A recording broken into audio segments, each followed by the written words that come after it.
Boa noite aí, pessoal. Tudo bem com vocês?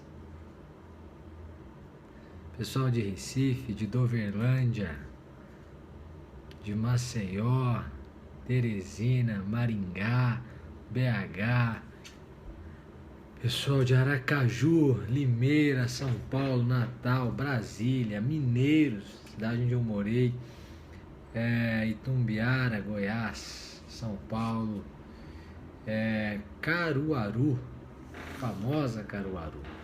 Bom, pessoal, a gente vai bater um papo hoje sobre o texto que foi enviado nessa semana pelo Literatura.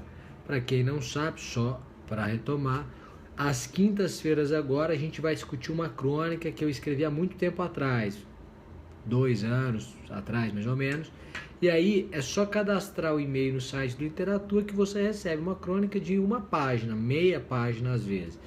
Para não ficar difícil, eu deixei o link no meu Instagram, é só ir lá no Instagram, clicar, já vai sair, você coloca o seu e-mail, envia e passa a receber toda semana, é totalmente gratuito, é só uma campanha a favor da cultura mesmo. Bom, pessoal, é o seguinte, o texto é um dos textos que eu mais gosto, que eu escrevo, é o que a gente quer, né? E o texto começa dizendo assim: o que a gente quer é que você continue, né? Que a mesa fria da biblioteca não seja capaz de esfriar esse seu desejo intenso. O começo do texto trata do tédio, da rotina, da mesmice e de ser maior do que isso. Às vezes você tem uma motivação, no domingo você diz: a partir de amanhã eu mudei de vida. Isso geralmente é aos domingos. Por que geralmente é aos domingos? Porque aos domingos você tem tempo de refletir. E quando você tem tempo de refletir, você chega a conclusões do tipo: eu quero mudar de vida. E isso começa no domingo, na segunda-feira você vai, na terça você vai. Depois de uma semana você começa a ir mais ou menos. Quando aquilo vira uma rotina, é difícil. E aí você começa a se sentir desmotivado. Já conversei isso uma vez, você tem que procurar motivação. Ou em pessoas que te inspiram, ou em histórias que te inspiram, ou em locais que te inspiram. Às vezes uma visita a um fórum pode te inspirar para você que deseja estudar para ser juiz. Então procure essa inspiração. Mas o texto diz: o que eu quero é que você seja maior do que isso.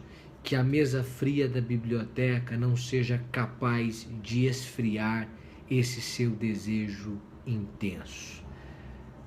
Na rotina, no cotidiano, você tem que manter os seus olhos naquilo que você planejou. Não porque uma meta é uma meta por si só, mas porque ela esconde ou porque ela mostra por trás dela que existe um projeto de vida, um sonho legítimo, algo que você se propõe a fazer e que faz muito bem a você. É preciso que você seja maior do que a sua rotina. Durante a rotina, não perca a sua a clareza do seu objetivo de vida. Isso vai tornar a sua rotina mais simples. Você estará menos preocupado com as circunstâncias.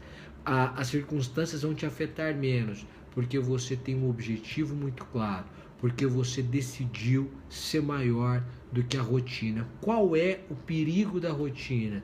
É porque a rotina traz a sensação de que você não está progredindo. Afinal de contas, a vida continua a mesma.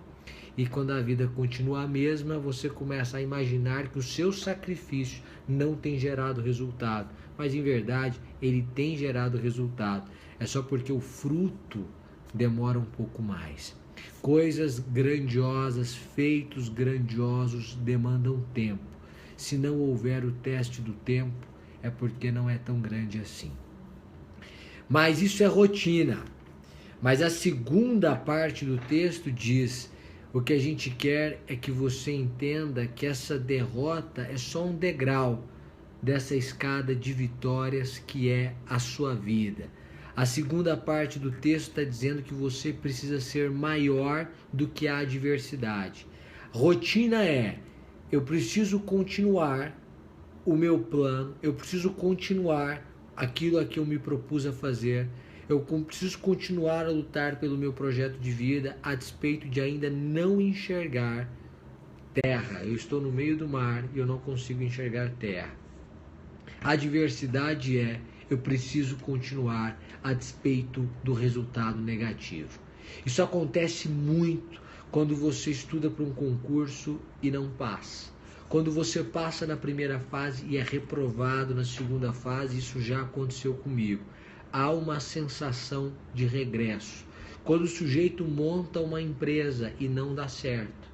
Quando ele se propõe a um relacionamento e aquele relacionamento em que ele depositava tanta esperança também não deu certo.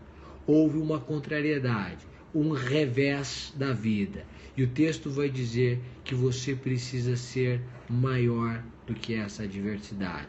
O texto diz mais, que você precisa aproveitar essa adversidade e fazer dela uma escada, um degrau de uma escada de vitórias que é a sua vida. Então a primeira parte da nossa conversa hoje é: você precisa ser maior do que a sua rotina e você precisa ser maior do que os seus reveses, aquilo que você tem experimentado de adversidade. Seja maior do que isso. Faça da adversidade um degrau para que você continue subindo. Mas a terceira parte do texto diz assim: olha, se você não entender que a vida é toda de montanhas e que se você não se propuser a subir esta montanha, se você não perceber isso e você não se propuser a subir esta montanha, você vai continuar no vale.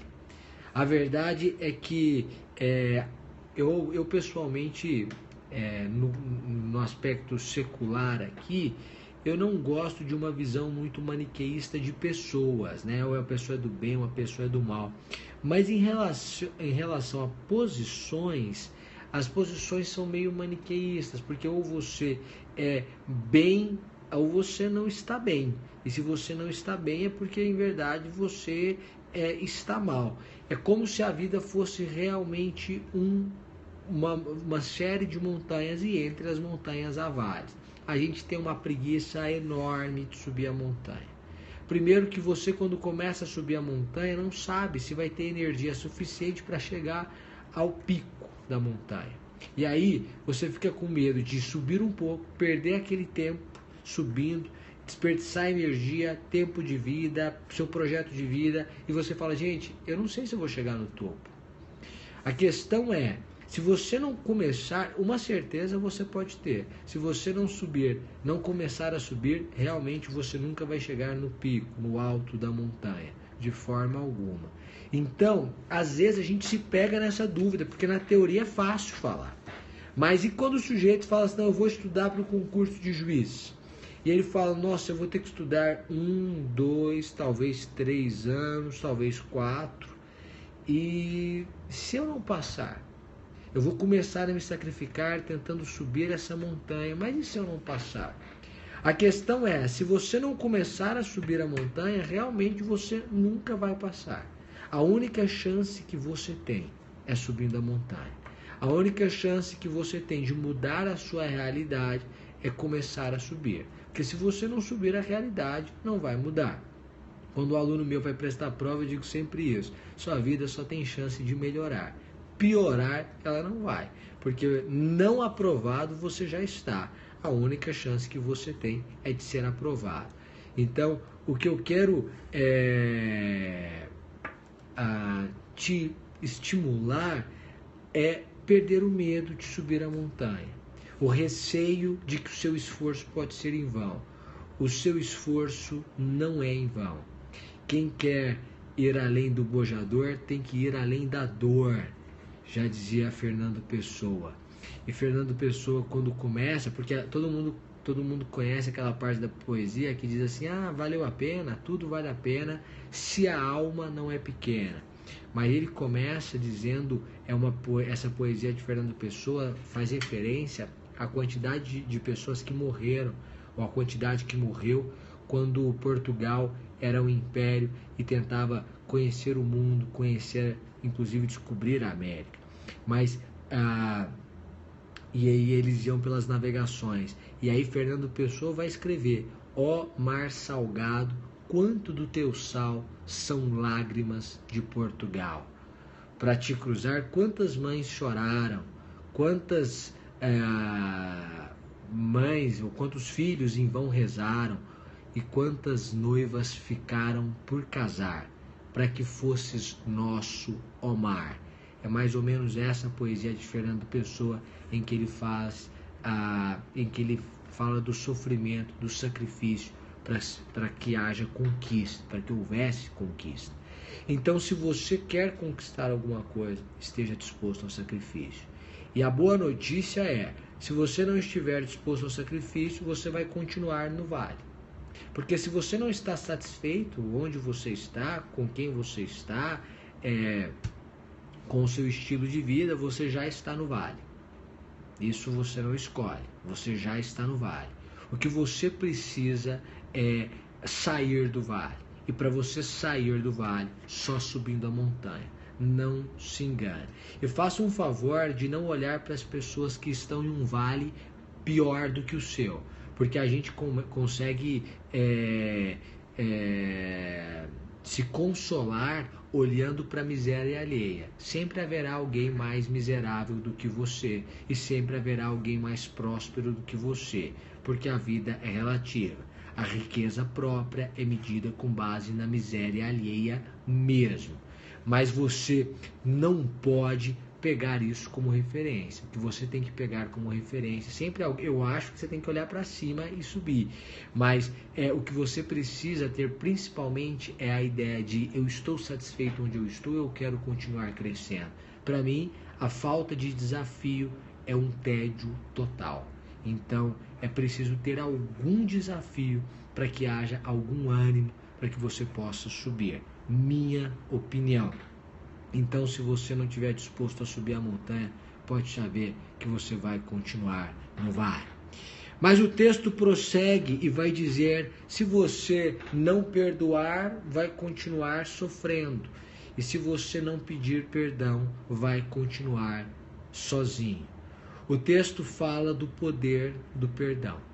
Shakespeare, quando escreve O Mercador de Veneza, vai dizer: o perdão é dupla bênção. Abençoa quem perdoa, porque se sente melhor. E abençoa o perdoado, porque se sente livre. O perdão é dupla bênção. O perdão é esquecimento. É esquecer aquilo que passou, é se libertar daquilo que passou. Eu conto a história de dois monges, eu já contei isso aqui uma vez, que atravessavam, e os monges não podiam tocar em mulher. E aí uma mulher pede ajuda para atravessar o rio, os dois estão atravessando, aí um deles se dispõe, carrega a mulher e atravessa. E aí ele atravessa, deixa ela lá e eles continuam andando. E ele fez errado, porque ele não poderia ter carregado a mulher. E aí um dos monges vira para ele e diz assim, super nervoso, ele falou: mas por que você está nervoso? Ele falou: você não poderia ter carregado aquela mulher. Ele falou assim: pois é, eu carreguei. Você continua carregando essa mulher até agora. Então, às vezes você carrega aquele sentimento com você durante muito tempo. Aprenda com Shakespeare em O Mercador de Veneza: o perdão é dupla bênção. Abençoa quem perdoa, porque se sente melhor. Faz bem fazer o bem. E abençoa o perdoado, porque se sente livre. O texto prossegue dizendo que se você não estiver feliz hoje, você provavelmente não estará feliz depois. Porque felicidade é algo interno. Felicidade não depende de cargo, não depende de posição.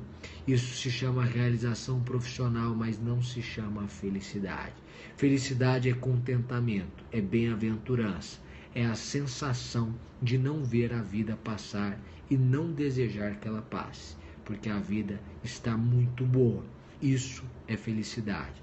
Felicidade, se você tem felicidade ligada à posição, se você imagina que só quando você for aprovado, só quando sua empresa for grande, só quando você for quando você se casar, só quando você tiver algo que você não tem hoje, você vai ser feliz.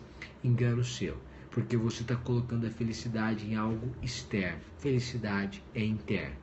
Você tem que ter uma sensação de contentamento. Cuidado, isso não quer dizer aceitar a mediocridade. Como eu falei durante toda a nossa conversa aqui, é preciso crescer, mas é preciso estar feliz enquanto se cresce.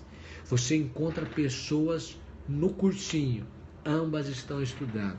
A Yuma se diverte com o fato de estar estudando, a pessoa não está ganhando dinheiro, mas está rindo daquela situação, está tomando um café e está contando uma história engraçada de algo que aconteceu no metrô quando ela foi, enquanto a outra, que está na mesma situação, lamenta estar andando de metrô, lamenta a falta de dinheiro, lamenta ainda não ter passado em concurso. O que isso quer dizer? Quer dizer que há diferentes pontos de vista para a mesma situação.